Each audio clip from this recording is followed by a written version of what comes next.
You don't actually have a motivation problem. You have a standards problem. I know that's not the soft, comforting thing people like to say, but stay with me for a second because this is where everything shifts. Right now, you're probably telling yourself you're in a lazy era, like it's a phase, like it just happened to you. Like one day you woke up and suddenly you couldn't get yourself to do the things you said you cared about. But if we're being honest, nothing about this is random. Your current life is perfectly aligned with what you've been allowing, not what you want, not what you say, what you tolerate. And the moment you really understand that, you stop trying to get motivated and you start to raising your standards. Because here's the truth. Laziness isn't a personality trait. It's a protection mechanism. Your brain is always trying to conserve energy and avoid discomfort. That's basic psychology. If something feels unclear, overwhelming, or emotionally risky, your brain will choose the easier, more familiar option every single time. Scrolling, laying around, saying, I'll do it later. Not because you're incapable, but because your environment and your habits have made that the path of least resistance. So exiting your lazy era isn't about becoming a different person. It's about making your current behaviors unacceptable to you. And I don't mean in a harsh, self-hating way. I mean in a deeply self-respecting way. There was a point where I realized I don't do certain things, not because I'm disciplined, but because they don't match how I see myself. I don't negotiate with the version of me I've outgrown. And that's the shift you need to make. You keep trying to convince yourself to act differently while still identifying as the girl who struggles to stay consistent. That identity has to go. You don't exit your lazy era by forcing action. You exit it by deciding very calmly, very clearly, that this version of you is no longer accurate. And then you start behaving in small, non-dramatic ways that prove it. Not big life overhauls, not I'm waking up at 5 a.m., changing my diet, going to the gym, and fixing my entire life in 1 week. That's how you stay stuck. What actually works is embarrassingly simple, and most people avoid it because it's not exciting. You shrink the gap between what you say and what you do.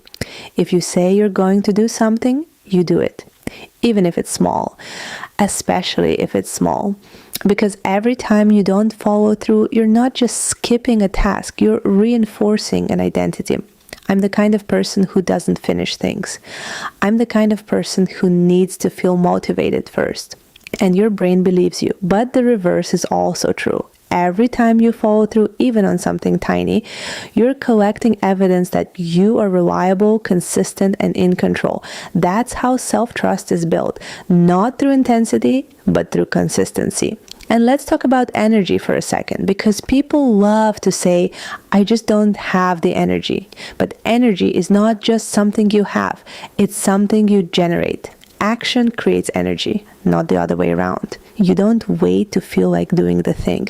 You start doing it, and then the energy shows up to meet you there. That's why you can scroll for 2 hours and feel exhausted.